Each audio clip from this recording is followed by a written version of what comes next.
La fille du pêcheur, d'après le tableau Une fille de pêcheur de Jules Breton. L'histoire se déroule du côté de Douarnenez en Bretagne. Adossée à un rocher, Marie y passe ses journées à raccommoder des filets de pêche. Cela peut paraître ennuyant, mais elle adore ça.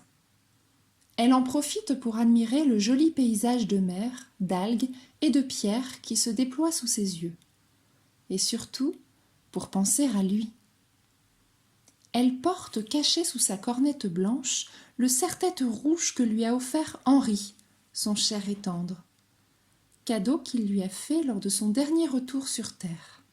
Elle se souvient exactement de ce moment si rare et si intense. C'était le 26 juillet, à l'occasion de la Sainte-Anne.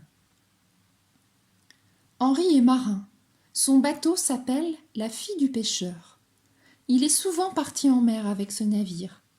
Décembre est le mois idéal pour pêcher les Saint-Jacques, les dorades grises ou encore les rougets barbés. Mais il lui a promis qu'il rentrerait pour Noël. Tout est déjà prêt pour le grand soir. Le bois à côté de la cheminée, le sapin décoré, des idées de repas plein la tête et surtout une énorme lanterne allumée pour qu'Henri retrouve facilement la maison. Mais peut-être l'avait-il oublié, et peut-être avait-il mis le cap vers d'autres contrées. Ou peut-être que des pirates lui avaient tendu un piège. Qui sait, la vie en mer était pleine de surprises.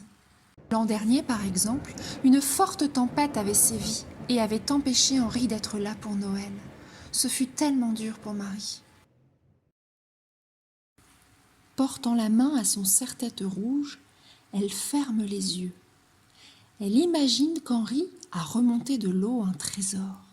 Elle se voit couverte de bijoux comme dans un tableau de Gustave Moreau. Soudain, un bruit sourd l'attira de ses pensées.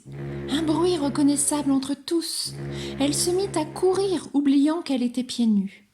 C'était bien la fille du pêcheur qui entrait au port, et bien son Henri. Ils passèrent donc Noël au chaud en famille. En guise de cadeau, quoi de mieux? Ah si, une grande nouvelle. Henri avait découvert une petite bosse sous le tablier gris de Marie. Elle attendait un enfant pour le prochain printemps, lorsque les genêts fleuriront.